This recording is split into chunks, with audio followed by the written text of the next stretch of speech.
Hi friends! In the previous video, Kenny Biddle and I spent the night in a haunted house.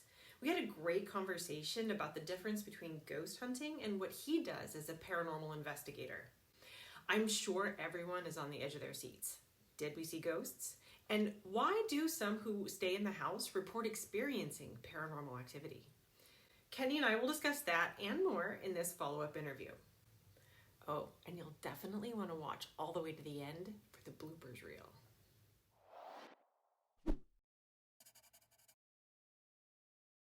Hey, Kenny. Hey, what's up, Mel? What is up? Oh my goodness. I had so much fun. I did too. It was nice. It was nice. It was a good night's sleep. I'll give you that much. I stayed up way past my bedtime. I know that was like the third night in a row or something, second night. I don't know, but Yeah, you're a bad influence on me. I mean, my bedtime is like 8:30 on a good night, and I was up to like almost 1 that night. yeah, like 8:30 that's like 6-7 hours too early to go to bed for me. I That's need my beauty sleep. well, you can absolutely tell the difference, like who gets beauty sleep and who does not in this picture here. So I get it. Okay, so first of all, I want to thank you because that was such an amazing experience. Like, I got to stay overnight in this rural, beautiful, haunted house. This old, creepy, just awesome place with a truly wonderful human being who happens to be, I know. Anthony was there. Yes, Anthony was there. You're correct. And you're an actual paranormal investigator, and I've never had that experience before. And so it was so wonderful. So thank you. You're welcome. Anytime. Anytime. It was fun. I mean, it's not your typical ghost hunt that you see on TV. And I'm sure by now people have seen that or have heard about it, but it's not a typical ghost hunt. It's not, running around. It's not jump scares. It's not, spooky music in the background. It's not lights out the entire night. We just waited for the ghost to appear. Okay, and so everybody watching is dying to know, did we see a ghost? We did not. No. Okay. This is my third time, technically like 3.5, because I was there for like a few hours one day, but 3.5 times, have not seen a ghost, not experienced any kind of ghostly activity or anything at all, at least for me. But we didn't. Did you? No, No. I really wanted to. I know. I know you were excited. I I really was was. excited too. I was pumped, but I even went into the forest you to did search for the twice. twice. Yeah. Yeah. So, okay, we did not see ghosts No, or experience anything. But no. one thing I thought was interesting, and I didn't see it until the next morning, there's a logbook that people use to write down some of the things that they experienced. And on the way out, I took a bunch of pictures of it, didn't even read it there. And since then, I've been reading some of them, and some of them are really interesting. So I thought maybe I would just briefly read a couple of these and get your perspective on what they might be experiencing. Okay. Okay. So this person says, night 1 was kind of quiet, but night 2 did not disappoint. We were live streaming on our YouTube channel during the day, and the house seemed calm and casual while light outside. As soon as the sun went down, the entire vibe changed. We had a lot of activity, several voices come through during live EVP session replays. One of my investigators was sitting on the couch to the right as you entered the living room. For about 10 to 15 seconds, he completely zoned out and said the entire room got dark as if he lost his sense of awareness. After snapping out of it, he couldn't remember. A phantom arm/hand/paranormal mask can be seen on the couch going through both investigators that were sitting on the couch. They say best capture in over 12 plus years doing paranormal research. Okay. Okay. So there's a few things there. So there's a lot of information we don't have. So all we can do right now is speculate with the EVPs and the voices that they claim to have captured. We don't know if they were using just recorders, because during a typical EVP session, you have a digital recorder, you hit record, you ask some questions, you pause between each question, and then you replay that audio track and you listen for any anomalies, anything that stands out. And unfortunately, any anomaly will be accepted as something weird or strange or paranormal. So we don't know if they were using that or if they were using something called a spirit box, or also known as a ghost box. And that is a radio. It's a transistor radio kind of thing. And it cycles through all the FM or AM stations. And it cycles through very fast. And it takes snippets of radio broadcasts and you hear them. So you're going to hear sounds.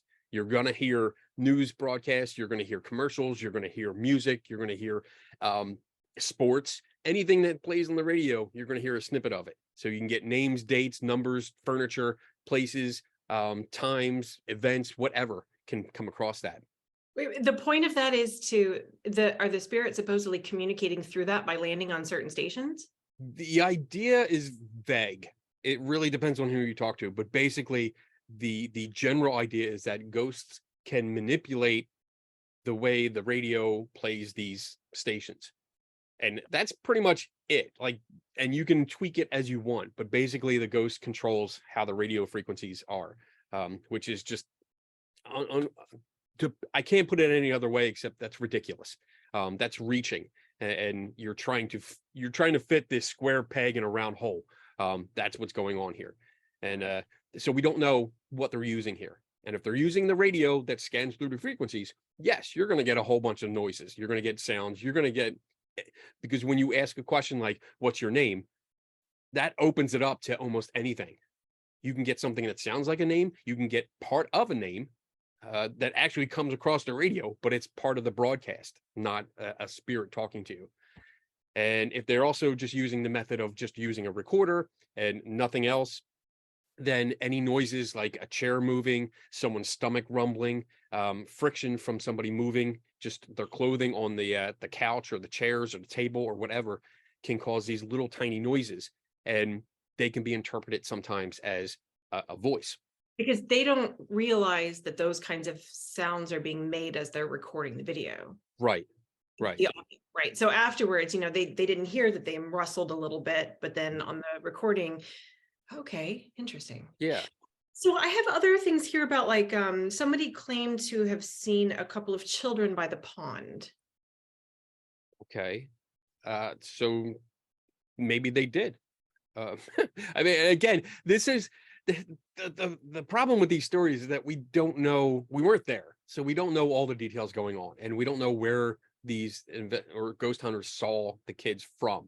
Like, were they inside the house and looked out the window, thought they saw kids? Were they out at night and saw this? Because we know from going through the woods, there's a house that's right up the hill from them, like not that far. There's a house up there, and then to the one side, there's another house that we saw, and that was just standing in the woods, and we could see it through the woods. So I don't know if there are kids up there. I don't know if the kids were from the neighborhood. I don't know if these people were making it up either.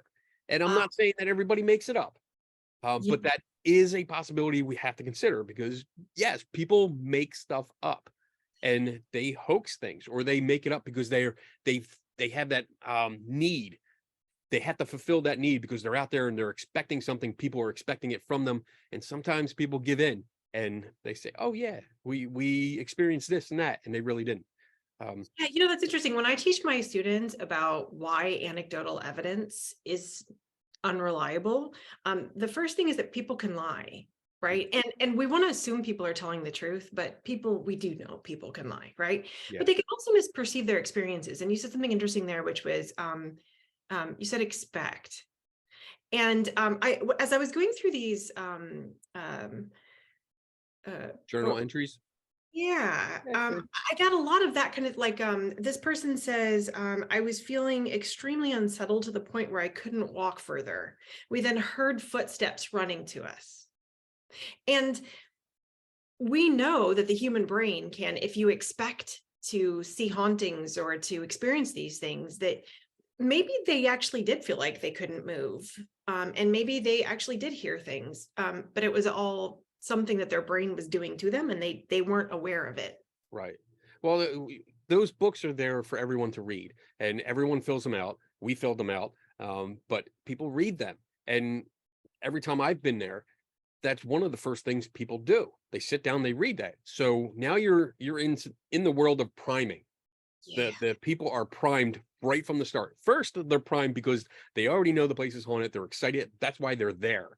They're there because they know this is a haunted house, and they're so excited. Oh, sorry.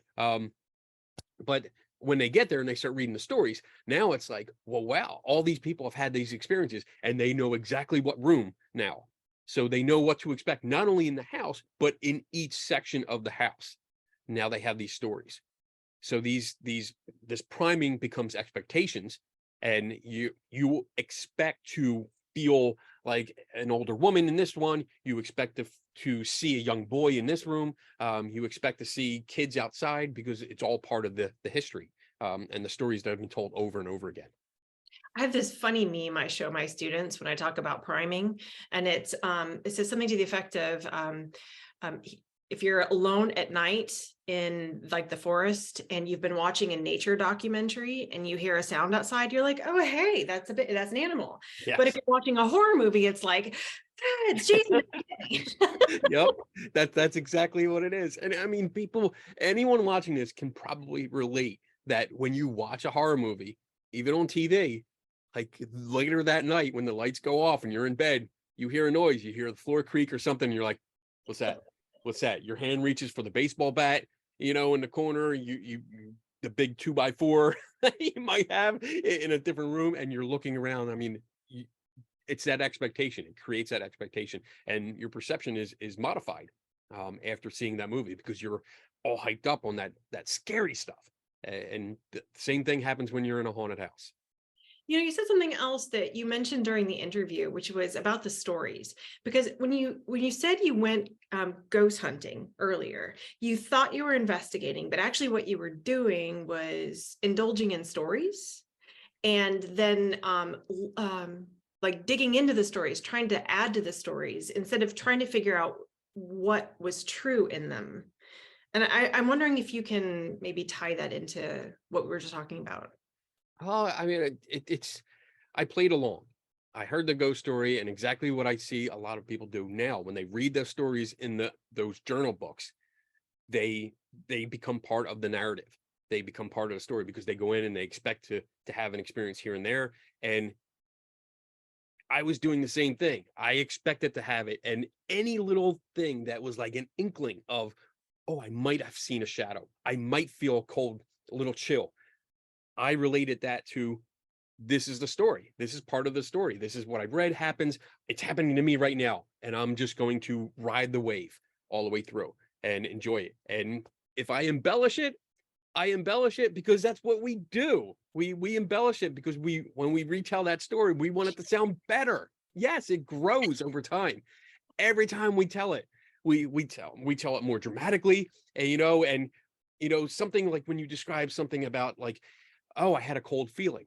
Like that could be the first time. And the next time it was like, it was pretty cold. It was very cold. And then the third or fourth time you're going, it was so cold. It was really cold. And you do this and you shiver, and it grows each time. When we got there, the woman who let us in and gave us a tour of the house told us a lot of the stories of the supposed history. Mhm. Uh, and then she described the kinds of experiences she's had, where she can't move. She's afraid of the forest. She won't go there. Right. She felt cold. And I guess if we're using the kinds of things that we're just talking about, she is she may not be intending to, but she's sort of priming people to expect certain things. And so then if I come into the house and I hear those things, and then I read the logbook of people experiencing those things, then I may be more likely to, simply because I've been primed to expect those things. Is that Right. what we're saying? Yeah, that's exactly what's going on, and that's a common method. And I'm not trying to say that as a mean way. You're right. The woman that gave us the history, she was very nice, very accommodating. She answered our questions honestly. And but when any place like that, a haunted house or any building that claims to be haunted, and you have this guide that tells you the history, they're promoting these stories because that's part of their world. They're not intentionally priming you. They're not intentionally trying to influence you, but that's exactly what's being done here, because they're telling the stories and it's perspectives of other people. And these perspectives, these anecdotes have not been verified. They are just out there. They are stories. They're no difference than just picking up a novel about a haunted house and putting it next to a true stories book about a haunted house. The stories are all there, but none of it is verified. So, I mean, again, it's not her intention to prime us, but that's what's going on. And you see that at any haunted house, any place that claims to be haunted, they will do the same thing. They'll tell you all the stories. They give you a little bit of history and then tell you the stories of other ghost hunters that have been in there. So you always get primed. So then the ghost hunters, they want to see ghosts. And Yes. they go in and hear those stories and then know what to expect to see. So they're looking for the kinds of anomalies that would confirm those things that they now are assuming are evidence of a haunting. Yes, and that's the trick right there. They assume most. Let me put that disclaimer. Most, not all, but most do go in there and already accept previous anecdotes as solid evidence. So there's no question about it. Most of the ghost hunters that I engage with do not go in looking to find a cause. They're not going in to solve that mystery. They are going on in because they already think the stories that came before them are true.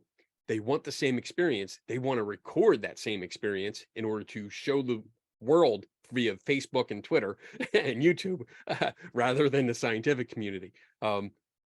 But they want to have that experience just as much as the previous person.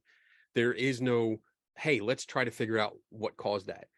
For example, we took one of the pictures. We took several of the pictures that we were shown, and we went upstairs for one of them and lined up the shot and the angle and tried to figure out, all right, this is where it's coming from. Now we know where this spooky light is coming from.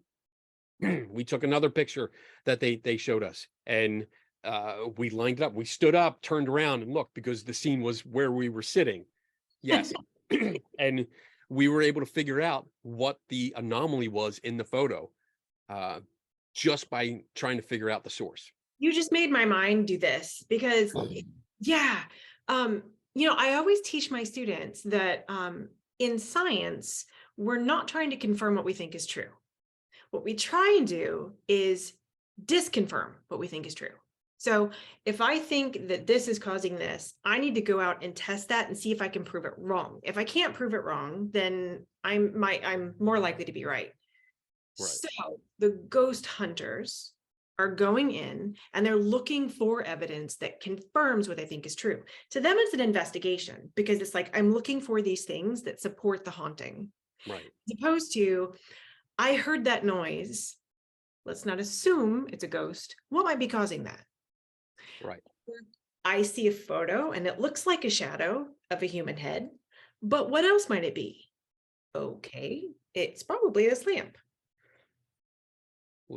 A plant, a window, yes, I hardly ever see that. I don't see people look at ghost photos and go, all right, let's try to figure this out.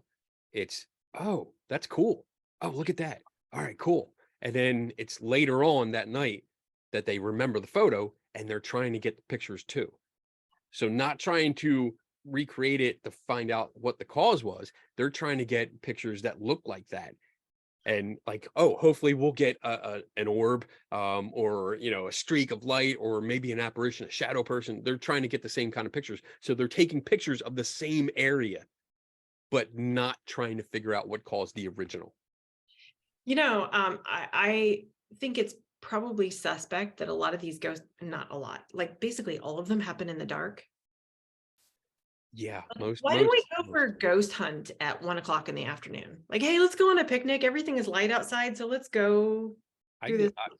Yeah, I mean, when I show up at places on my own, when someone reaches out to me and asks me to come out and check out a place, that's an interesting exchange because I'm like, all right, well, I can come like, what about 9 a.m. Tuesday morning? And they're like, well, what do you mean AM? Don't you have to come at night? No, I'm at home at night. I'm off at night. I work during the day. So, but why would they think that it has to be at night? because all your ghost hunting shows are done at night. But why? Because it's ambiance, spooky ambiance. You watch horror movies, most everything happens at night. You watch Because paranormal you can't shows. see. If you can't see, it's like, oh, I see something I can't explain because my sight isn't very clear. Yeah, but the reasoning, and again, we can take these goalposts, pick them up, and move them wherever we want. And we can say, hey, it's dark, and ghosts don't come out because you have to wait until either the witching hour, or you have to wait until everything's at rest. Because at night, late at night, that's when everything calms down, and you calm down, and you're more open to it. And I'm playing devil's advocate here because I don't believe any of that. But that's some of the excuses that I get. They also use infrared or night vision cameras because they work better in the dark, and it provides for spooky video footage for TV, more dramatic video. You get You to say use. spooky. In my mind, what I see is something that's unclear. And if it's unclear, then my mind can put whatever pattern it wants to on it, which that. might be used. That is why you're not a ghost hunter. Right there. That's it. You just summed up this entire episode right there, because you're seeing it in a different perspective. You're seeing, I can't see clearly, and therefore this is not a valid way to do this. But a ghost hunter mentality is we're going to turn off the lights and use other lights that we can't see and we need equipment to do because that looks cool. and it looks spooky. And it's more open to interpretation. Yes. Yeah. If you see something that's down the hall through night vision, it's less detail, it's darker. You have no idea what's going on. You have nothing to compare it to, because most times when you use either infrared, night vision, or as we saw, some of the pictures were in thermal camera. They were used with a thermal camera. Nobody has a visible light camera next to it to compare it. So you see a bunch of colors and it's like, oh, look at that dark spot or that red spot. That's a person. And I'm like, maybe, I don't know. You got nothing to compare it to. You got one data point.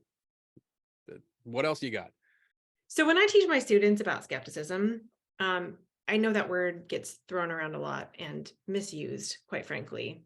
It doesn't mean somebody who's a cynic or debunker or denier, right? It means somebody who wants evidence before they accept a claim, and evidence that's proportional to the claim. So that a claim like ghost is an extraordinary claim. And I'm going to paraphrase Carl Sagan because I can. And it's always a good form to, quote Carl Sagan. Extraordinary claims require extraordinary evidence. And the claim of a ghost is extraordinary.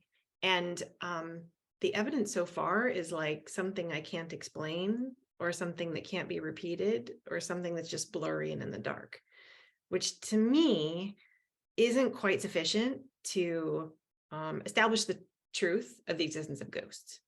I don't know. What do you think of that? I agree. Ghost hunting is a hobby.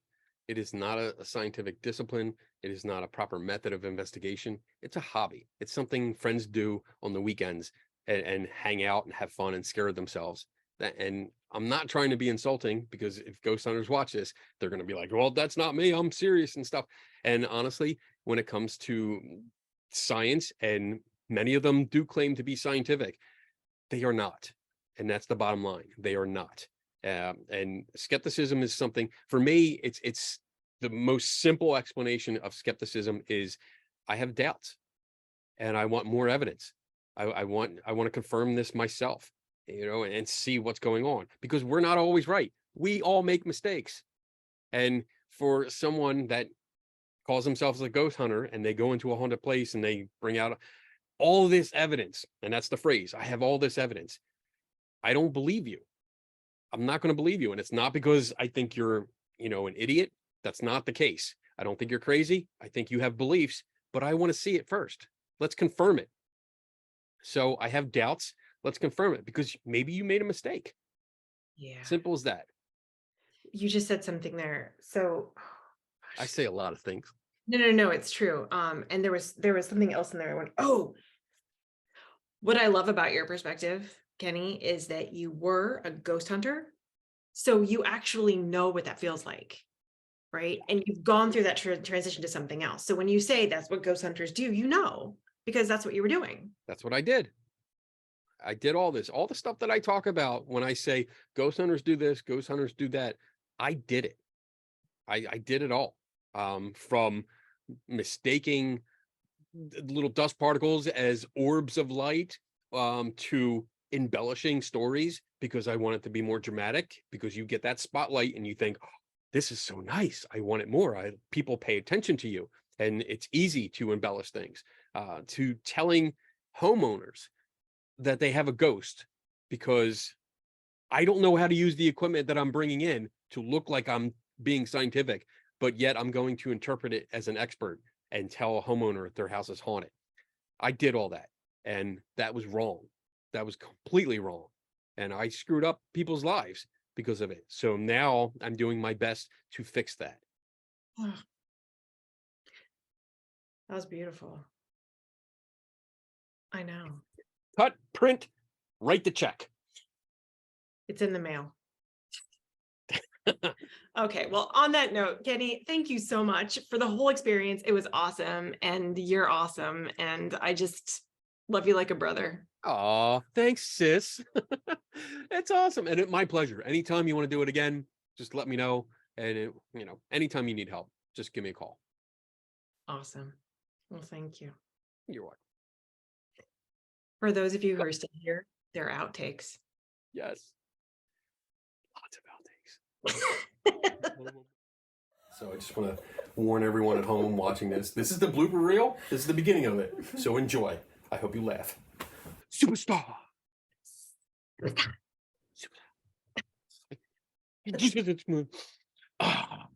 Oh, Wait, Anthony, you go first. I ain't going in there. Oh, there it is. Because you're snorting, come out your nose.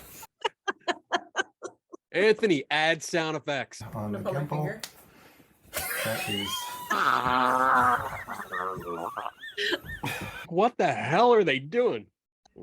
The slow motion one? slow motion one. Oh, that's so awesome. You ready? Yeah. Can you be serious? No. No. All right.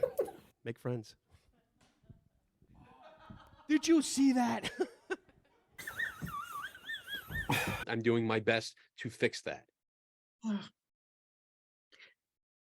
was beautiful. Does that make sense? Saying it right. Yeah.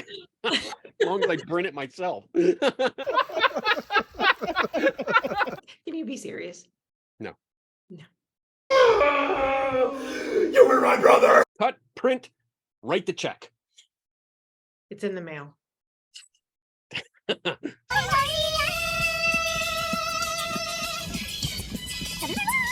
I stayed up way past my bedtime. I know. This is going to be a long interview.